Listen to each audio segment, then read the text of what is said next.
Hello and welcome to my YouTube channel Aasu Rishi coaching classes.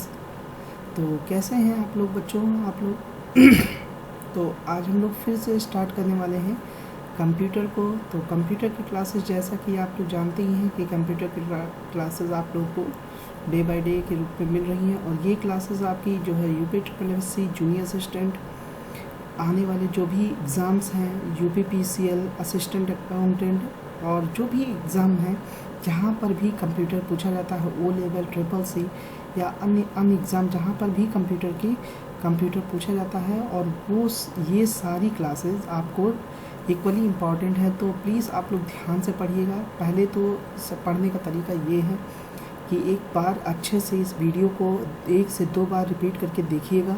उसके बाद में इसके फिर जो मैं अंडरलाइन कर रहा हूँ उसके आप लोग नोट्स बनाइएगा, और इससे आपकी तैयारी बेहतर और बेहतर हो जाएगी। यूपी पेट में जो 5 नंबर का कंप्यूटर आता है वो भी इसी से कवर हो जाएगा। तो चलिए स्टार्ट करते हैं अपनी क्लास को। तो आज हम लोग पढ़ने वाले हैं कंप्यूटर को तकनीकी के बेसिस पे 5 पीढ़ियों में बांटा गया है। तो फर्स्ट जनरेशन ऑफ कंप्यूटर देख लेते हैं।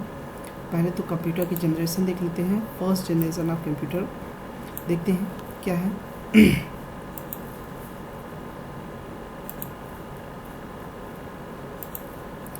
तो फर्स्ट जनरेशन ऑफ कंप्यूटर, तो कंप्यूटर की पहली पीढ़ी में CPU के लिए, मेमोरी और सर्किट के लिए वैक्यूम बेसिक कंपोनेंट के रूप में वैक्यूम ट्यूब का इस्तेमाल किया गया। तो यहाँ से क्वेश्चन बनेगा कि मेमोरी के लिए किसका इस्तेमाल किया गया था। जो फर्स्ट जनरेशन कंप्यूटर थे तो वैक्यूम ट्यूब का इस्तेमाल किया था। वैक्यूम ट्यूब का आविष्कार 1904 में सर जॉन एम्ब्रोस ने किया था।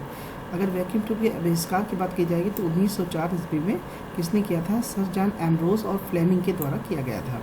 यह इनपुट शुद्ध कार्ड और पेपर टेप पर आधारित था, और आउटपुट प्रिंटआउट पर प्रदर्शित डिस्प्ले किया जाता था। इसमें जो डायरेक्शन होता थे वो डायरेक्शन में मशीन भाषा के लिए किए गए थे, और इसमें कोडिंग के लिए 0 और 1 के रूप में, देखिए कोडिंग के लिए किसका यूज किया गया था? 0 और 1 का यूज किया गया था, उपयोग किया गया था।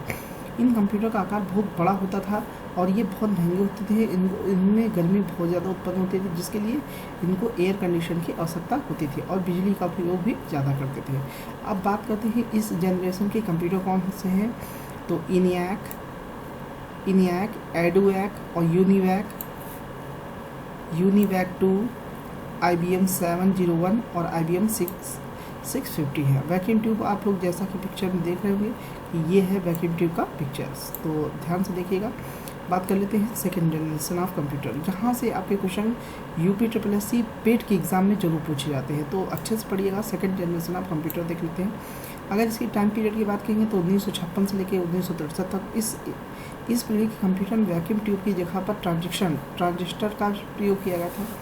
तो वैक्यूम ट्यूब की जगह पे किसका प्रयोग किया गया था? मेमोरी के लिए ट्रांजिस्टर का प्रयोग किया गया था। ट्रांजिस्टर का आविष्कार की बात करेंगे तो विलियम शार्कले के द्वारा किया गया था 1947 में। जब भारत देश आज़ाद हुआ था उसी समय ट्रांजिस्टर का आविष्कार भी हो रहा था। किसके द्वारा हो रहा था? विलियम शार्कले के द्वारा किया जाता है। ये कंप्यूटर आकार में छोटे, तेज, सस्ते, अधिक ऊर्जा कुशल और विश्वसनीय थे। इसमें चुंबकीय कोर को ध्यान से देखिएगा, चुंबकीय कोर को प्राइमरी मेमोरी के रूप में इस्तेमाल किया गया था। प्राइमरी मेमोरी और चुंबकीय टेप को डिस्क को सेकेंडरी मेमोरी के रूप में इस्तेमाल किया गया, उपकरणों का इस्तेमाल किया गया था। इस पीढ़ी के कंप्यूटर में हाई लेवल लैंग्वेज के लिए असेंबली लैंग्वेज का प्रयोग किया गया था। इसका उपयोग साइंटिस्ट और कॉमर्शियल पर्पज़ के लिए किया गया था। इस पीढ़ी के अगर कंप्यूटर की बात करें तो IBM 1620, IBM 1401, IBM 7094, CDC 1604 आदि हैं। तो थर्ड जनरेशन के कंप्यूटर देख लेते हैं। थर्ड जनरेशन क्या थी? ये रहा आपका ट्रांजिस्टर। तो ध्यान से देखिएगा, ये है आपका ट्रांजिस्टर। तो ट्रांजिस्टर की पिक्चर भी है। अब बात करते हैं थर्ड जनरेशन ऑफ कंप्यूटर की बात करते हैं बच्चों।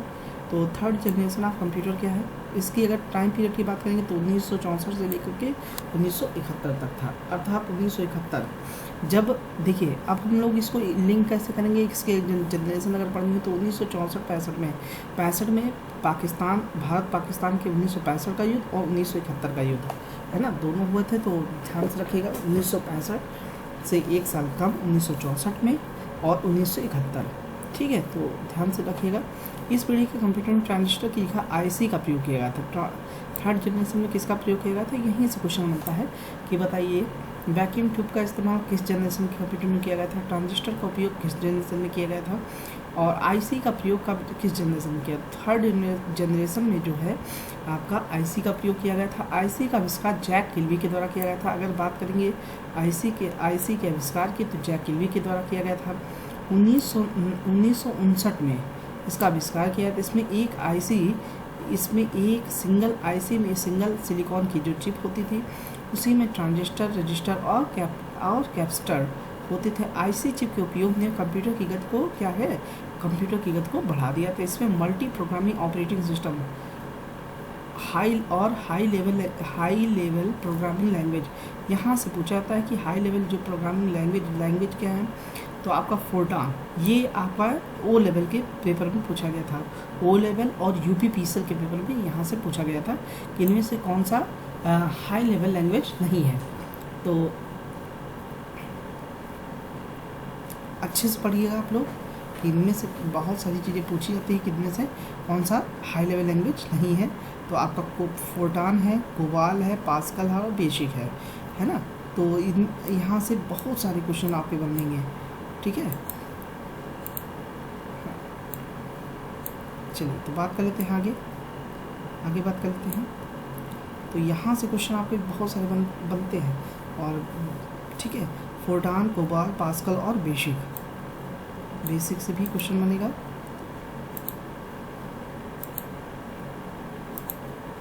बेसिक से भी क्वेश्चन बनते हैं, ठीक है। तो आगे देख लेते हैं। ये कंप्यूटर आकार में छोटे, तेज और सस्ते थे। ये बिजली की खपत कम करते थे और गर्मी भी कम उत्पन्न करते थे। ये कंप्यूटर चलाने में आसान होते थे, ईजी होता था इनका उपयोग करना।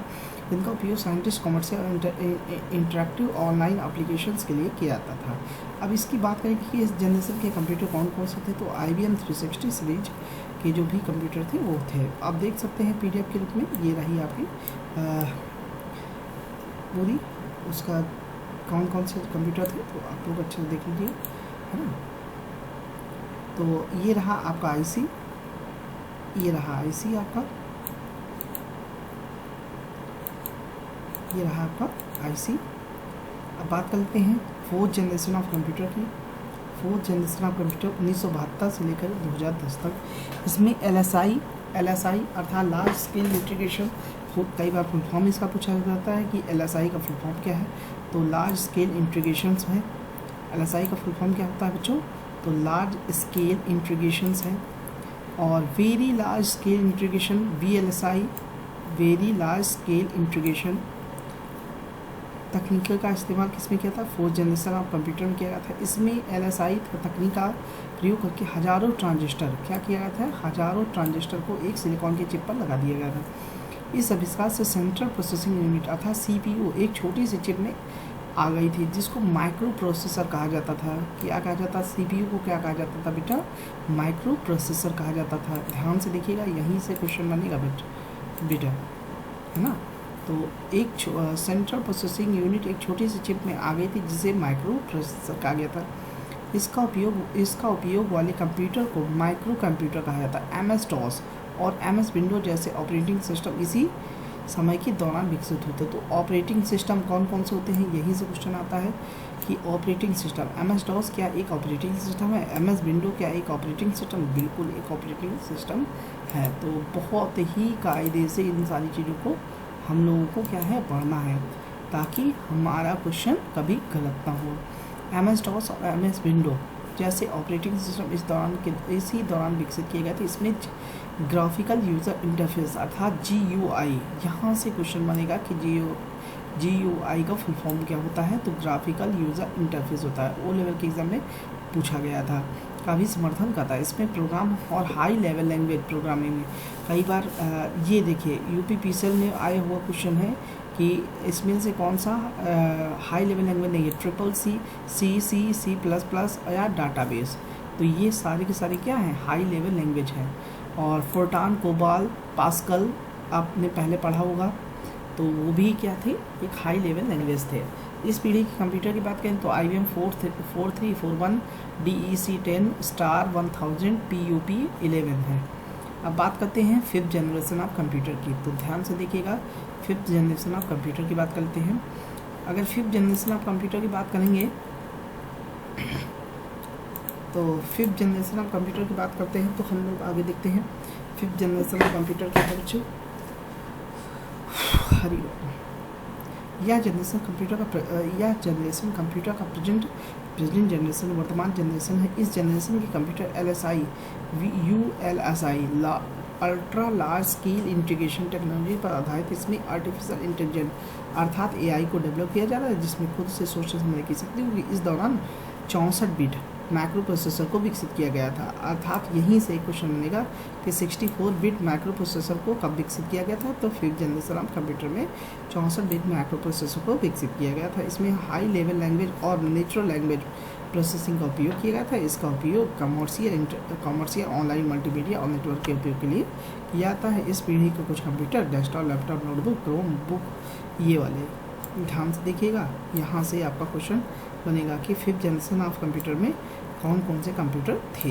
तो IBM रख देगा और इसलिए भी रख देगा desktop, laptop, notebook, Chrome book, ultra book. ठीक है, तो आप देख लेते हैं IT gadget and their application. IT gadget को देख लेते हैं और ये IT गैजेट से आपका क्वेश्चन बनता है O लेवल में, है ना। बाकी नॉर्मल एग्ज़ाम्स में नहीं बनता है। तो जो भी हमारे बच्चे नॉर्मल एग्ज़ाम वाले हैं तो प्लीज़ आप लोग इस पे ज़्यादा टाइम नहीं दीजिएगा, है ना। तो यहाँ से क्वेश्चन नहीं बनता है।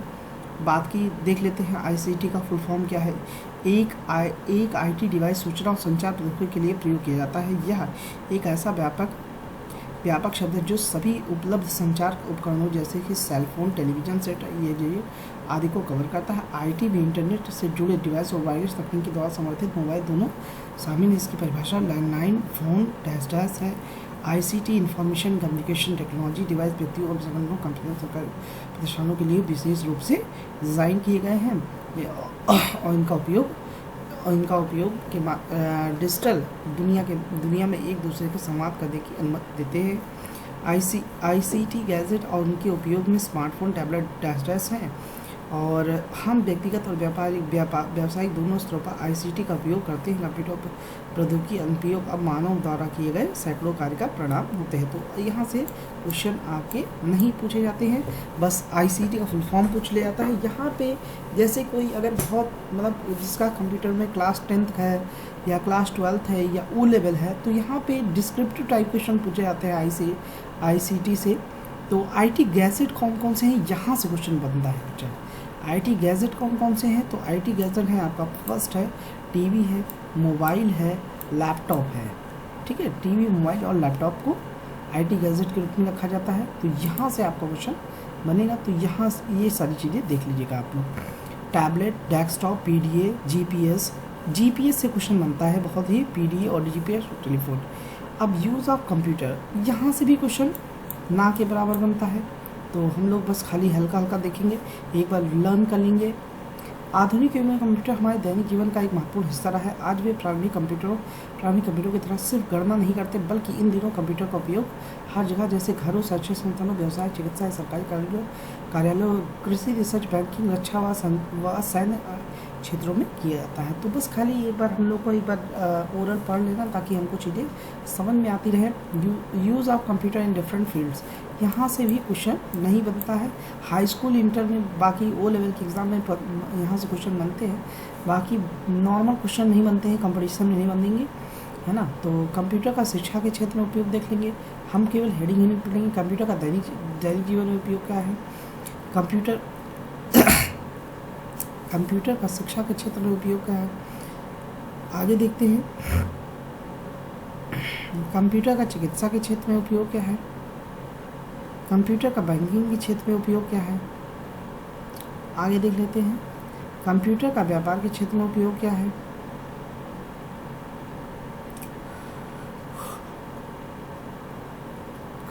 कंप्यूटर का मनोरंजन के क्षेत्र में उपयोग क्या है। तो ये सारी रक्षा के क्षेत्र में कंप्यूटर का उपयोग। विज्ञान और अनुसंधान अर्थात रिसर्च के क्षेत्र में कंप्यूटर का उपयोग क्या है।